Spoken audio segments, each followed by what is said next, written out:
Biarlah aku mati tak Islam pun tak apa. Yang penting mereka tak tuduh aku sebagai orang yang telah lari daripada perjuangan bangsa Arab. Mati kerana perjuangan bangsa Arab. Tapi tuan-tuan, sedihnya Nabi itu menyebabkan tak boleh buat apa, malaikat Allah memujuk Nabi, innaka la tahdi man ahbabta walakinallaha yahdi man yasha. Hang tak boleh bagi hidayah pada siapa yang hendak, malaikat Allah yang bagi hidayah. Dah tak ada perlindungan, Abu Talib pun tak ada, Khadijah pun tak ada, orang Arab mula buat urusan. Kita nak balas dendam ni, mari kita buat satu kat Muhammad. Nabi pun ambil tindakan segera pergi ke Taif. Sebab di Taif kena mengena adik-beradik dengan datuk Nabi. Dia pun pergi sana sebab ada hubungan keluarga. Mereka pun sambut Muhammad. Oh ni cucu Abdul Muttalib. Mai buat apa Muhammad? Dah mai ziarah. Lama tak pernah mai sini dah. Oh macam mana cerita Mekah okey? Dia pun tak tahu pun Nabi nak bawa lagi. Dah mai dah hal apa? Baru Nabi cerita. Aku mari nak ajak semua anak beranak kita masuk Islam. Tukar mati. Lebih kurang itulah tuan. Masuk Islam. Nabi mula-mula muka mereka mana sebut saja ajak kepada Islam, habis tu tak ada. Dalam keadaan demikian tuan-tuan, Masya Allah, mereka kata Muhammad, alhamdulillah, kalau hang tunggu tadi ni kami bunuh hang. Balik. Pemuda tahan lasak di Bumbari tuan-tuan. Muhammad, keluar! Kalau tidak jahanam kami buat pada kau. Mai tengah ni tuan-tuan, sedap mai ni kita.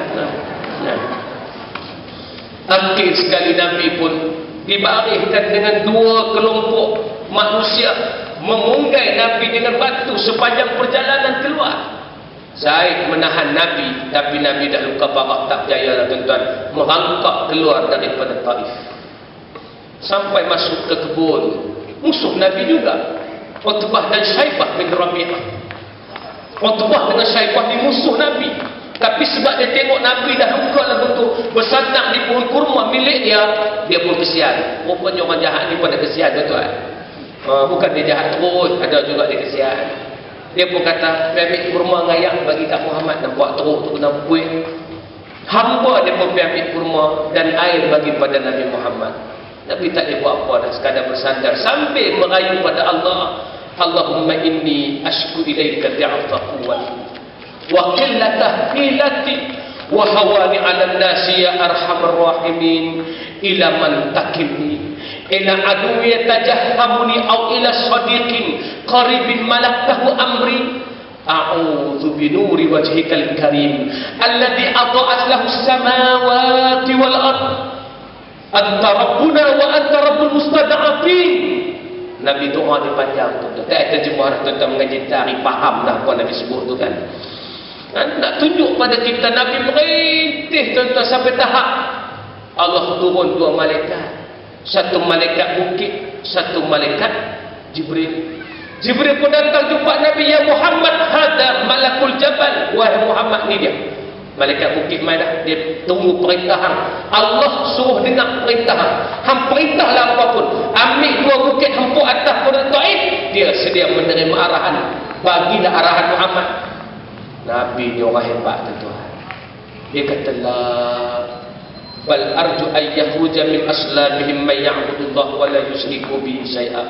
Aku harap nanti keluar daripada zuriat keturunan mereka siapa yang sembah Allah tidak syirik pada Allah. Hati malaikat Jabal, malaikat bukit desak lagi Nabi, ya Muhammad, perintah aku ni, kalau kau perintah dua bukit dia, kau ambil lah ni, nampak dia apa.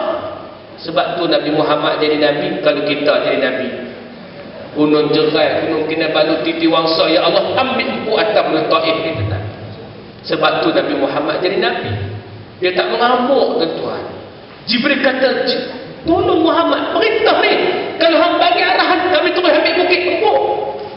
Jawab Nabi tadi, Allahumma hdi qaumi fa innahum la ya'lamun. Ya Allah, bagi hidayah pada kaum mereka tak tahu. Jibril tak faham tuan-tuan. Sebab selama dia bertugas dengan para nabi yang lain, nabi lain bila Allah perintah malaikat nak turun azab, nabi lain tak pertahankan umat dia. Bila datang banjir, Nabi Nuh tak berdoa, ya Allah stoplah air ni, selamatkanlah umat aku. Tak, siapa yang naik kapal saja. Hak duduk kapal, apa bila? Siapa yang duduk dalam kawasan Nabi Lut ketika Allah perintahkan keluar, Nabi Lut tak berkata, selamatkanlah kaumku ya Allah, janganlah hukum mereka. Tak, Nabi Lut keluar, biar mereka Allah galihkan bumi, hancurkan mereka. Tapi Muhammad hang pelik, anta kama samaka Raufur Rahim. Kau ni macam nama kau Muhammad, pengasih dan penyayang. Pelik Jibril tengok Nabi. Sebab tu kita untung duduk dengan Nabi Muhammad sallallahu alaihi wasallam. Sebab saat-saat nak mati pun Nabi sebut ummati ummati. Dan tibalah waktu ajal bertemu penuh ketenangan, jiwamu berlalu linangan, air mata syahdu mengiringi pemergianmu.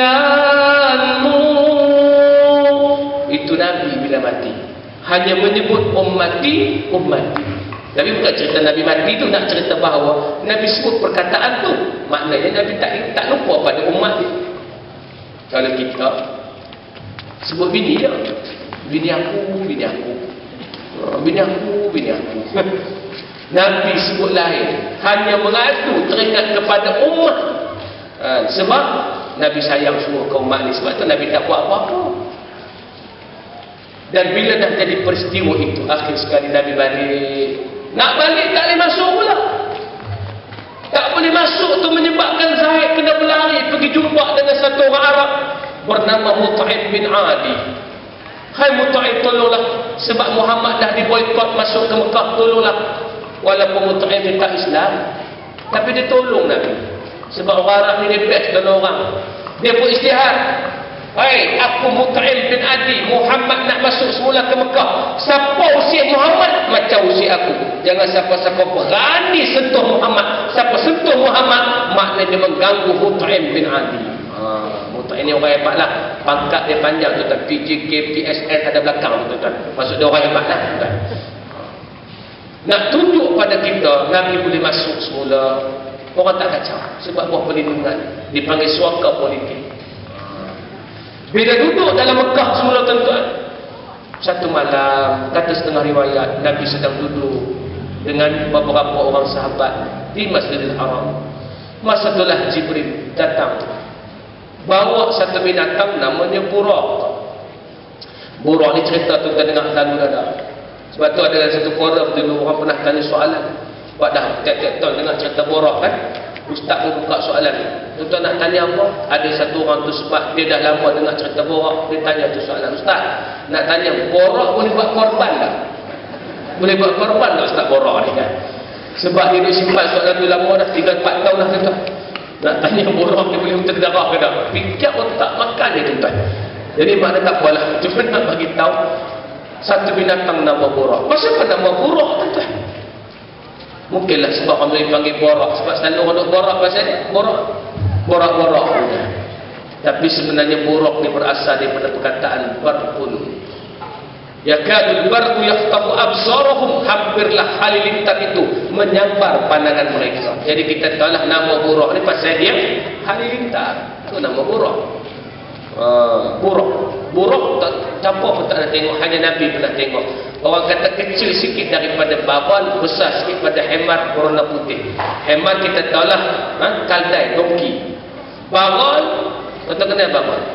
Bagon ni tajukan di antara kuda dengan hemar, jadilah bagon. Kalau siapa tak tahu bagon. Jadi maknanya nak bagi tahu Nabi SAW dia naik satu kenderaan berwarna putih. Masa Jibril bawa Nabi itu, borak dia tak lompat-lompat. Borak dia binatang agresif, dia tak boleh berdiam.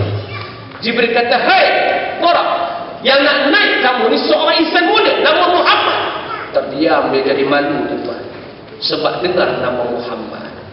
Maka itulah Nabi dibawa perjalanan sampai ke Baitul Muqaddas.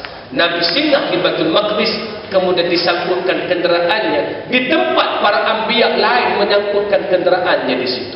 Maknanya parking untuk nabi-nabi dulu, tentulah Nabi Muhammad parking borak entah. Kemudian masuk ke dalam masjid, solat berjemaah, solat dengan ramai. Yang datang bukan orang biasa, para anbiya diutuskan untuk menemani Nabi sallallahu alaihi wasallam dalam